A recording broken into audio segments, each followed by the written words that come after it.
Bienvenue sur notre chaîne, Love Novelas. Aujourd'hui nous vous donnons le résumé de votre série indienne, Le Gendre Parfait. Avant de commencer, si vous êtes nouveau, n'oubliez pas de vous abonner et d'activer la cloche de notification, pour ne pas manquer les prochains épisodes. Ayesha et Shabnam appellent Shiv comme leur père. Une personne des médias demande à Dédé si elle était au courant du second mariage de son mari. Roshni est bouleversée. Le journaliste demande si elle était au courant pour ses filles. Un journaliste demande si elle accepte ses deux filles illégitimes. Shabnam dit qu'elles ne sont pas illégitimes, car leur père a fait le nikah avec leur maman. Ayesha demande pourquoi tout le monde est triste.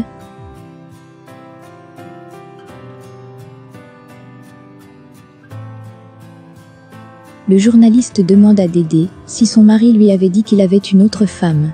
Sid renvoie les médias dehors et appelle la sécurité. Shabnam essuie ses fausses larmes. Dédé est en état de choc. Sid et Roshni l'aident à se lever.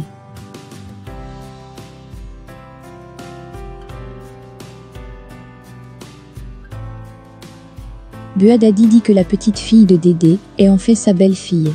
Nani Maazi s'excuse auprès de tout le monde et demande aux invités de partir. Buadadi demande si elle a renvoyé tout le monde et demande comment elle va fermer la bouche des autres.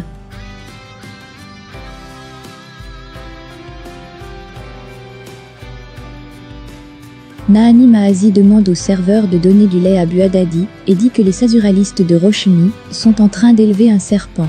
Ayesha demande à Shabnam ce qui se passe. Roshni arrive et dit que Shabnam répondra à ses questions.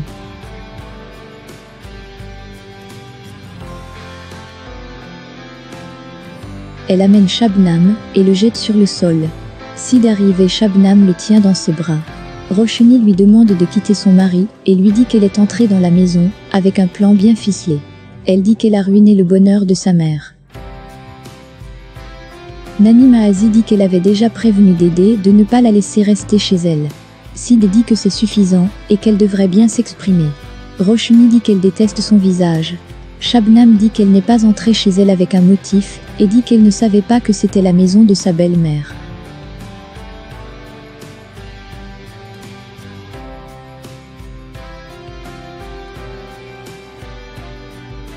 Elle dit qu'elle ne savait pas qu'Abu était vivant, jusqu'à maintenant, et raconte qu'ils ont été séparés de leur père dans les émeutes.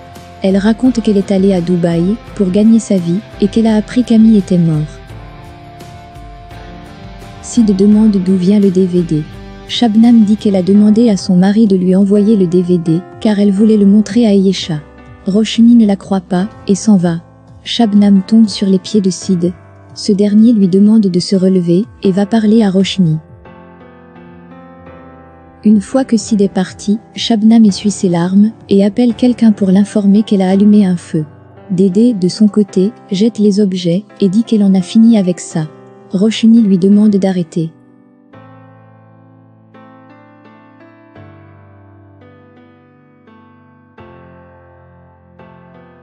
Dédé devient hystérique et jette les objets liés à Shiv. Nani lui demande d'arrêter. Ayesha lui demande de ne pas brûler la photo de son père. Dédé apporte de l'huile de kérosène et met le feu à la photo de Shiv. Nani lui demande de se calmer. Dédé se souvient de son remariage avec Shiv. Roshni pleure en serrant Sid dans ses bras. Dédé a l'air blessé.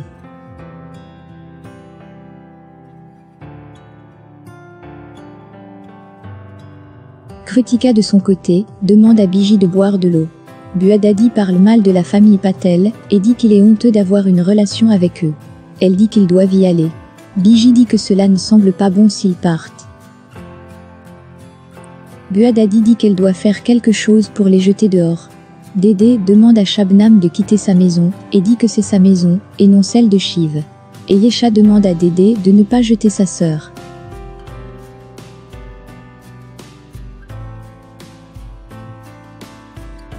Dédé demande à Roshni d'emmener Ayesha à l'intérieur. Nani l'amène à l'intérieur. Shabnam se lève et tient la main de Sid tout en lui faisant du chantage émotionnel pour qu'il aime Ayesha.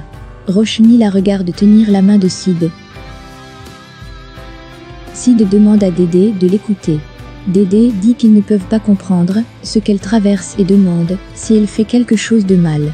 Elle dit qu'il est facile de faire la morale aux gens, mais qu'il est difficile de tout supporter. Elle demande à Shabnam de partir. Sid l'arrête. Shabnam se dit que le jeu vient de commencer.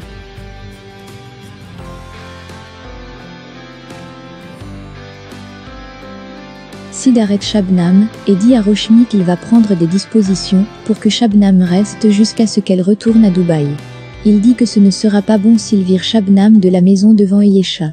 Il dit ensuite que c'est une question de jour. Shabnam sourit. Buadadi mange et pense que c'est délicieux. Elle regarde la photo de Dédé et dit de regarder où elle se tient.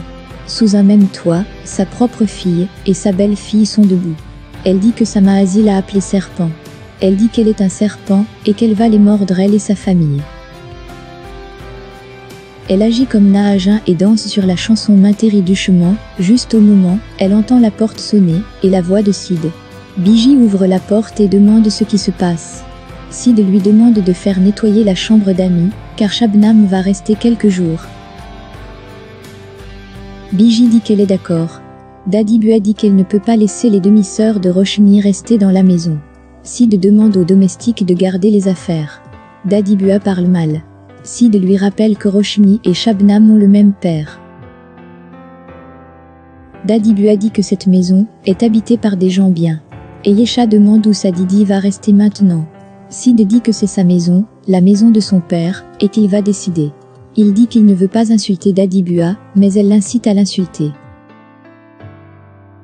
Il lui demande de comprendre, et dit que Shabnam et Ayesha resteront là. Il demande à Krutika de s'occuper de leur nourriture. Krutika les amène à l'intérieur. Dadibua pense que la Krutika illégitime était déjà là, et maintenant c'est de là. Elle dit qu'elle doit virer 2 illégitimes maintenant. Krutika demande à Shabnam de ne pas trop réfléchir, et va lui apporter de la nourriture. Shabnam demande à Krutika d'apporter de l'eau. Dadibua lui verse le lait sur la tête. Shabnam crie. Sid et Biji viennent à son secours, et arrêtent Dadibua. Dédé, de son côté, jette des cendres dans l'eau et les jette dans la piscine. Elle dit qu'elle ne veut rien de son feu mari. Tout le monde est choqué et la regarde. Dédé dit à Roshni de ne pas pleurer, et s'excuse auprès d'elle de ne pas avoir été capable de lui donner un bon père. Elle dit que Shi va passer du temps avec eux, et qu'il le fera avec elle. Elle dit qu'elle a peur, qu'elle jette Ayesha dehors. Elle dit qu'elle a décidé d'adopter Ayesha, qui a besoin de ses 2 parents. Puis, elle dit que Shabnam ne peut pas rester là. Elle dit que Shiv n'est pas revenu, et qu'il est allé directement voir Shabnam. Roshni pleure en regardant l'état mental de Dédé. Nani lui demande de ne pas pleurer. C'est sur cette scène que s'achève votre épisode du Gendre Parfait. Merci de nous laisser vos commentaires sous la vidéo. Likez la vidéo, abonnez-vous et activez la cloche de notification. À bientôt pour le prochain épisode.